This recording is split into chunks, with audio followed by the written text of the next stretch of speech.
جادو اور جنات ہماری اس دنیا کے اندر موجود ایسی حقیقت ہیں جن کی موجودگی سے کوئی بھی مسلمان یا دنیا کے کسی بھی مذہب کو ماننے والا کوئی بھی شخص انکار نہیں کر سکتا۔ قرآن کریم میں جادو اور جنات کا ذکر کئی جگہوں پر واضح طور پر موجود ہے، خاص طور پر حضرت سلیمان علیہ السلام کے ذکر کے ساتھ، جنہیں اللہ تعالیٰ نے جنات کو قابو کرنے کا موضوع عطا کیا تھا۔ یہ دونوں چیزیں یعنی جادو اور جنات ایک دوسرے سے جڑی ہوئی ہیں، کیونکہ جادو دراصل خبیث یا شیطانی جنات کو قابو کر کے ان سے کام کروانے کا نام ہے، جو کہ کسی شرط یا فائدے کے بدلے انسان کی مدد کرتے ہیں، اور یہ شرائط اتنی غلیظ اور کفر پر مبنی ہوتی ہیں جنہیں یہاں پر بیان کرنا ممکن نہیں،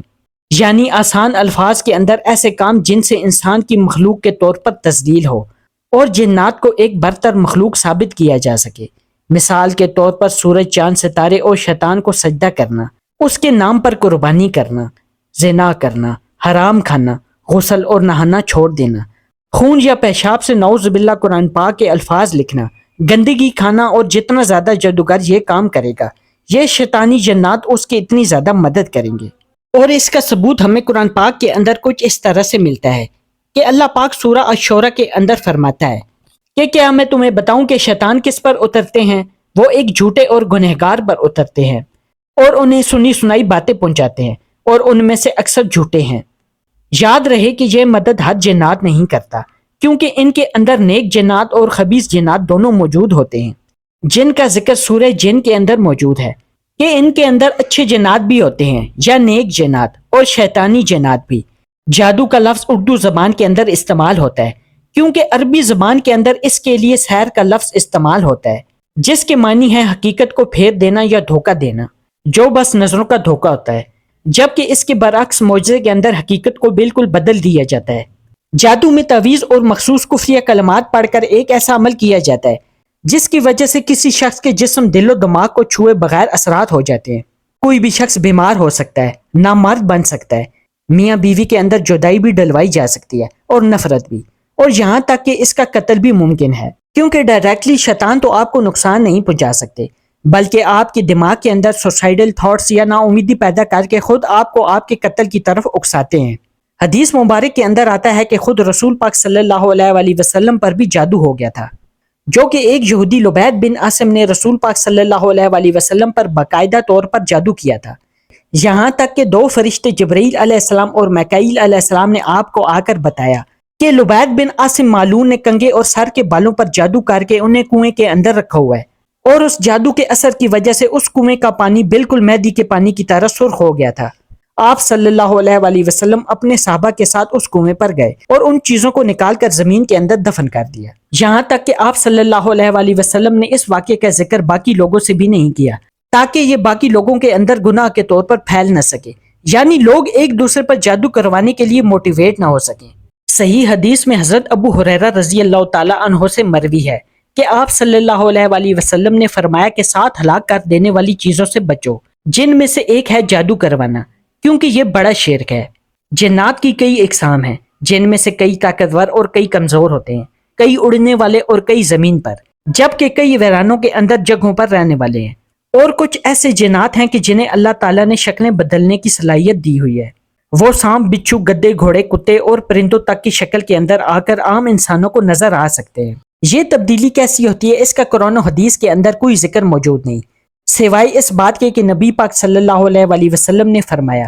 کہ شیطانی جنات ہر ایک شخص کی شکل کے اندر خواب میں آ سکتے ہیں، سوائے میرے چہرہ مبارک کے۔ غلیظ شیطانی جنات ہر جگہ پر پائے جاتے ہیں جہاں پر کوئی گناہ یا شرک ہو رہا ہو،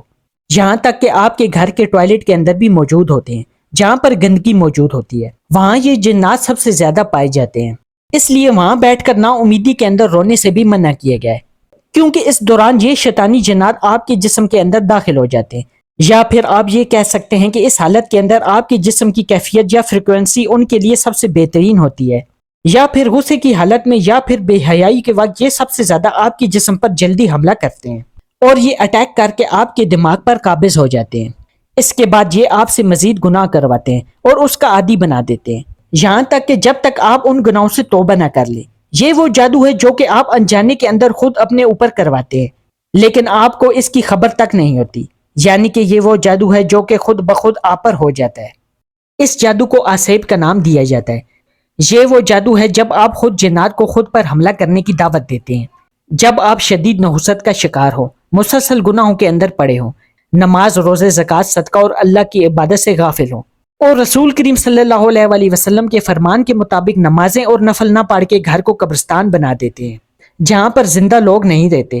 جیسے ہر ایک بیماری کی علامت ہوتی ہے، تو بالکل اسی طرح سے آسیب کی علامت کے اندر انسان مسلسل ایک گناہ کرتا ہے اور پھر اس گناہ کو خود کو تعویلیں دے کر جسٹیفائی کرتا رہتا ہے کہ میں نے تو کوئی غلط کام نہیں کیا۔ مثال کے طور پر پہلے دن شراب پی اور خود کو تسلی دی کہ اللہ تعالیٰ تو بہت معاف کرنے والا ہے، اس گناہ کے بدلے میں بخش دے گا، آج کل تو سبھی پیتے ہیں، میں نے یہ گناہ کر لیا تو کون سا بڑا کام کیا۔ بالکل اسی طرح سے قتل یا بے حیائی یا سب وہ کام جن کے اندر آپ جنات کو دعوت دے کر خود کو آسیب کا شکار کرتے ہیں،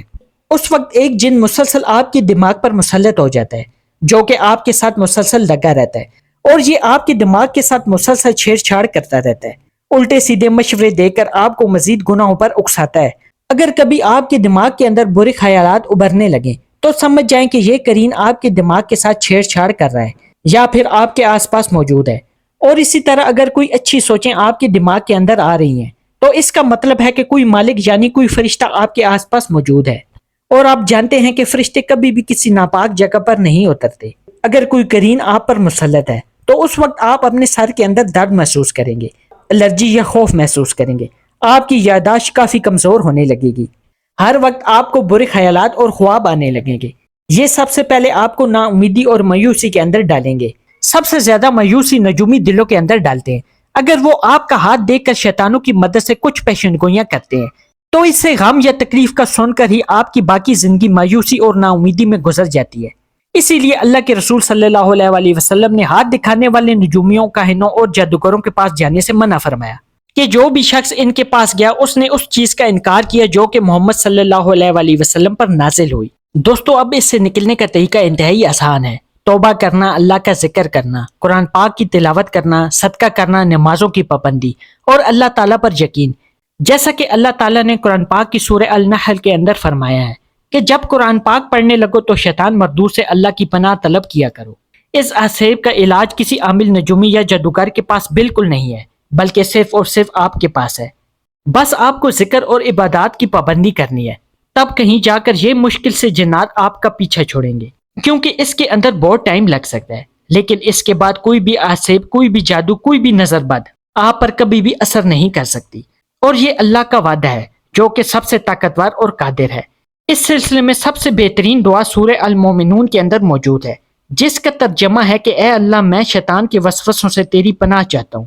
اور اس بات سے بھی کہ وہ میرے پاس آ کر مجھے تنگ کرنے کے لیے حاضر ہوں۔ اگر آپ بھی یا آپ کا کوئی رشتہ دار آسیب کا شکار ہے تو اس کے ساتھ بھی یہ ویڈیو ضرور شیئر کیجیے گا۔ پیارے دوستو، یہ تھی ہماری آج کی ویڈیو۔ اگلی ویڈیو آنے تک کے لیے اجازت دیں، دعا میں یاد رکھیے گا۔ اللہ حافظ۔